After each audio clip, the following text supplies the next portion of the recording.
আমরা দেখেছি ডাকসুতে কিন্তু বিভিন্নভাবে বিভিন্ন ন্যারেটিভ ক্রিয়েট করা হচ্ছে। যে বা যারা বলেন ব্যানারটাকে অবমাননা করেছে তাদেরকে সামনে নিয়ে আসেন, এসে খতিয়ে দেখেন তো আসলে ওই ব্যক্তিটাকে।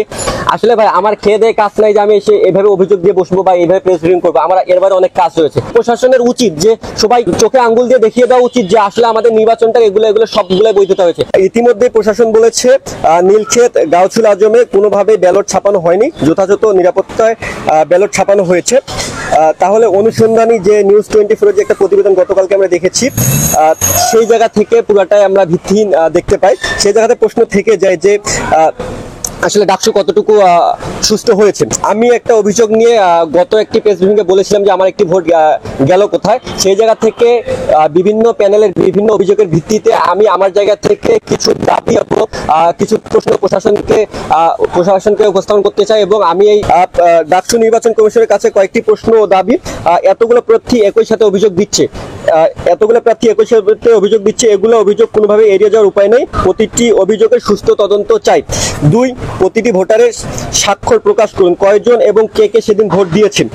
3, প্রতিটি কেন্দ্রে সিসিটিভি ফুটেজ আপনারা তদন্ত করুন, তদন্ত করে আমাদের প্রশ্নগুলোর সঠিক জবাব দিন। 4, শিবির প্যানেলের যে ছবি, 4 নাম্বার বলি শিবির প্যানেল নিয়ে একটা শুরুর দিকে দেখেন যখন নির্বাচন কমিশন বলে যে আপনারা প্রচারণা চালান, তখন হচ্ছে শিবির প্যানেলে একটা হচ্ছে ছবিতে হচ্ছে অবমাননা করা হয়েছে।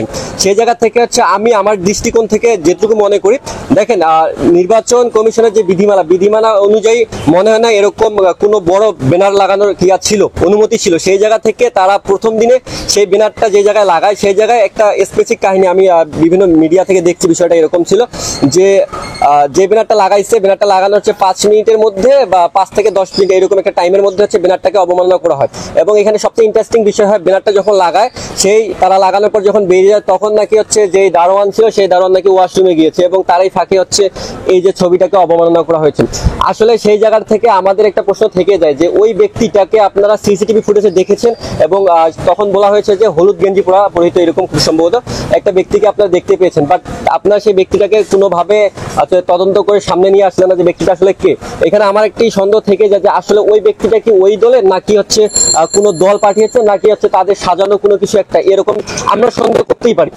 সেই জায়গা থেকে হচ্ছে আমার দাবি থাকবে যে আসলে প্রথম যে ঘটনাটা, ওই ঘটনাটা আগে তদন্ত করেন যে ওই ব্যক্তিটা কে ছিল। কারণ এখানে দেখেন আমরা দেখেছি ডাকসুতে কিন্তু বিভিন্নভাবে বিভিন্ন ন্যারেটিভ ক্রিয়েট করা হচ্ছে, বিভিন্ন ন্যারেটিভ ক্রিয়েট করে বিভিন্ন প্রার্থীকে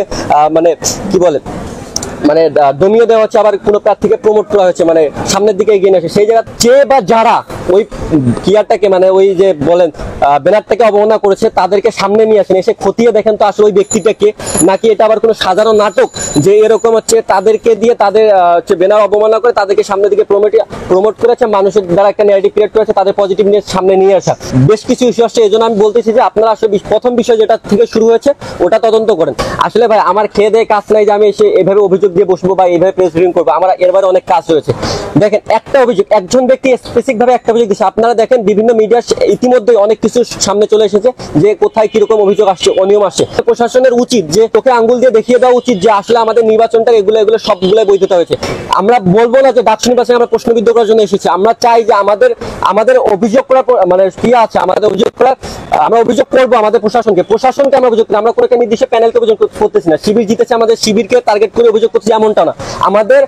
আমাদের অধিকার আছে, আমাদের ঢাকা বিশ্ববিদ্যালয় প্রশাসনকে আমরা প্রশ্ন করবো। সেইটা যদি কেউ কারো গায়ে মেখে নেয় সেক্ষেত্রে হচ্ছে আমাদের সেটা দেখার বিষয়। আমরা প্রশাসনকে প্রশ্ন করছি, প্রশাসন আমাদেরকে জবাব দিবে।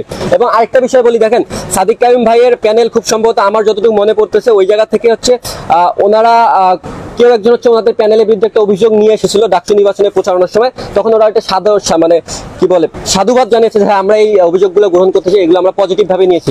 আসলে দেখেন আপনার এই জায়গার থেকে আমরা যতগুলো অভিযোগ দিচ্ছি আমাদের উচিত আমাদের পক্ষ থেকে আপনাদের উচিত যে সাদিক কাইম ভাইয়ের উচিত যে এইটাকে আমলে নিয়ে আপনারা প্রশাসনকে চাপ ক্রিয়েট করেন যে আপনারা যে শিক্ষার্থীরা প্রশ্ন করতেছে আপনারা সেটা যথাযথ জবাব দেন। কেন আপনি এই প্রশাসনকে এটা বলবেন? কারণ হচ্ছে বর্তমান ধরে নেই যে আপনি নির্বাচিত ভিসি, আপনার কাজ কি আমাদের শিক্ষার্থীদের প্রশ্ন প্রশ্নগুলো যথাযথ উত্তর এবং মূল্যায়ন করা বা এগুলা আসলে কিভাবে তদন্ত হবে সেগুলো নিয়ে আপনার প্রশাসনকে প্রেশার ক্রিয়েট করা। কারণ আপনারা আমাদের বর্তমান প্রতিনিধি, আমরা এটা ধরে নেব যতক্ষণ না আমাদের সুষ্ঠু তদন্ত হয় ততক্ষণ পর্যন্ত আপনি নির্বাচিত প্রতিনিধি।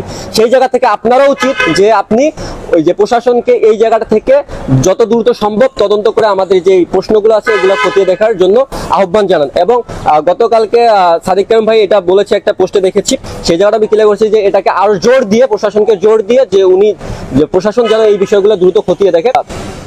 আমাদের যে যুব সমাজ হচ্ছে বুঝে না যে ডাকসুটা আসলে কি, মানে ক্যাম্পাসের বাইরে।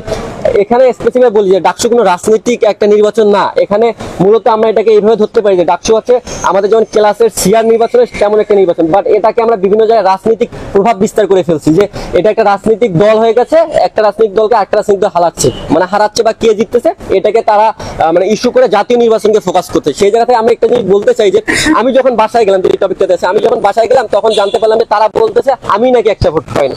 আসলে তারা ওই যে একটা কনসেপ্ট জাস্ট কাট করে ওইটাকে প্রমোট করতেছে আমি নাকি একটা ভোট পাইনি। আসলে আমি বলতে চাই আমি টোটাল ভোট পেয়েছি 827টি, ঠিক আছে, ডাকসু নির্বাচনে কেন্দ্রীয় সদস্য পদে আমি 827টি ভোট পেয়েছি। বাট এটাকে বিভিন্ন ভাবে হচ্ছে ওই যে যারা নিজের, আমরা প্রশাসনকে অভিযোগ করতেছি বাট আলটিমেটলি তারা নিজের গায়ে নিয়ে নিচ্ছে, মানে আমাদেরকে অভিযোগ করতেছে, তারা এটাকে বিভিন্নভাবে বিভ্রান্তি ছড়াচ্ছে। সেই জায়গা থেকে স্পষ্টভাবে বলতে চাই যে আমরা আমাদের প্রশাসনকে অভিযোগ জানাচ্ছি এটা ঢাকা বিশ্ববিদ্যালয় কেন্দ্রিক সমস্যা, এটা ঢাকা বিশ্ববিদ্যালয় প্রশাসন কেন্দ্রিক সমস্যা, ঢাকা বিশ্ববিদ্যালয় শিক্ষার্থীদের কেন্দ্রিক সমস্যা, এটা ঢাকা বিশ্ববিদ্যালয় ডাকসু নির্বাচন প্রার্থী কেন্দ্রিক সমস্যা। এটা বাংলাদেশের সমস্যা না। বাংলাদেশের সমস্যা হচ্ছে জাতীয় নির্বাচন করে। আপনার জাতীয় নির্বাচন যদি আপনাদের জিতার লাগে আপনার ওইটা প্রশ্ন আছে না, আপনার ডাকসুকে ইনক্লুড করে যে এইটাকে আপনারা দেখেন বিভিন্নভাবে বিভিন্ন জায়গায় বোঝার চেষ্টা করতেছেন যে আমরা ওখানে ডাকসুতে জিতে গেছি, আমরা জাতীয় ঢাকা বিশ্বের শিক্ষার্থীরা হচ্ছে ডাকসুতে এই দলকে চেয়েছে, তার মানে জাতীয় নির্বাচন এই দল আছে, মানে এগুলো ন্যারেটিভ দাঁড় কোনো মানে হয় না। এটা শুধু আমরা বলতে চাই এটা শিক্ষার্থীদের অধিকার, এটা কেউ কোনোভাবে যে রাজনৈতিক ফায়দার জন্য ব্যবহার করা না হয়। সেই জায়গা থেকে আজকে আমার যে দাবিগুলো, এই দাবিগুলোর প্রেক্ষিতে হচ্ছে আমি অভিযোগ আমার নির্বাচন কমিশনে জমা দিব।